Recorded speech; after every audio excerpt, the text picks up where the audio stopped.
28ಕ್ಕೆ ಮೈತ್ರಿ 100ಕ್ಕೆ 100 ನಮ್ಮ ರಾಜ್ಯದಲ್ಲಿ ಬಿಜೆಪಿ ಜಾತ್ಯತೀತ ಪಕ್ಷದ ಮೈತ್ರಿ ಸರ್ಕಾರ ಬಂದೇ ಬರುತ್ತೆ. ಕುಮಾರಣ್ಣ ಅವರು ಮುಖ್ಯಮಂತ್ರಿ ಆಗೇ ಆಗ್ತಾರೆ. ಇದನ್ನ ತಪ್ಪಿಸಲಿಕ್ಕೆ ಯಾರ ಕೈಲೂ ಸಾಧ್ಯ. ಹುಣಸೂರು ಕ್ಷೇತ್ರ ಈಗಾಗಲೇ ಹಲವಾರು ಚುನಾವಣೆ ನಾವು ನೋಡಿದ್ದೀವಿ. ನನ್ನ ಚುನಾವಣೆ, MP ಚುನಾವಣೆ, ಬೇರೆ ಬೇರೆ ಎಲ್ಲ ಚುನಾವಣೆಗಳಲ್ಲೂ ಸಹ ಮತದಾರರು ತೀರ್ಪು ಕೊಟ್ಟಿದ್ದಾರೆ. ನನ್ನ ಚುನಾವಣೆಯಲ್ಲಿ ನಾನು 2400 ಚಿಲ್ಲರೆ ಓಟಲ್ಲಿ ನಾನು ಗೆದ್ದೆ. ನಮ್ಮ MP ಯಲ್ಲಿ 3000 ಚಿಲ್ಲರೆ ಓಟು ನಮಗೆ ಲೀಡ್ ಆಗಿದೆ.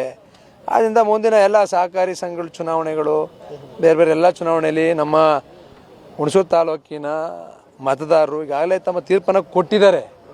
ನಾನೇನು ಹೇಳಬೇಕಾಗಿಲ್ಲ ಅದನ್ನು. ಅಲ್ಲ, ಇಷ್ಟು ನಿಮ್ಗೆ ಉದಾಹರಣೆ ನಾನೇ ಮುಂದೆ ಇಟ್ಟಿದ್ದೀನಲ್ಲ. ಕಾನ್ಫಿಡೆನ್ಸು ಇಲ್ಲದೆ ಎಲ್ಲೋಗುತ್ತೆ. ಈಗ ಇಷ್ಟು ನಿಮ್ಮ ಮುಂದೆ ಇಟ್ಟನಲ್ಲ. ಈಗ ನನ್ನ ಚುನಾವಣೆ ಆಯಿತು, ನನ್ನ ಚುನಾವಣೆ ಆದಮೇಲೆ MP ಚುನಾವಣೆ ಆಯಿತು. MP ಆದಮೇಲೆ ಸಾಕಷ್ಟು ಚುನಾವಣೆಗಳು ಕಂಟಿನ್ಯೂಸ್ ಆಗಿ ನಡೀತಾ ಇದೆ.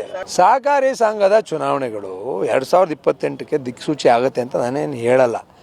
ಆದರೆ ಸಹಕಾರಿಗಳು ಭಾಳ ಇವತ್ತು ಬುದ್ಧಿವಂತರಿದ್ದಾರೆ, ನೋಡ್ತಾ ಇದ್ದಾರೆ, ಎಲ್ಲನೂ ಸಹ ಆಲೋಚನೆ ಮಾಡ್ತಾ ಇದ್ದಾರೆ. ಇವತ್ತು ನಮ್ಮ ತಾಲೂಕಿನಲ್ಲಿ ಸುಮಾರು 300-350 ಸಹಕಾರಿ ಸಂಘಗಳಿದ್ದಾವೆ.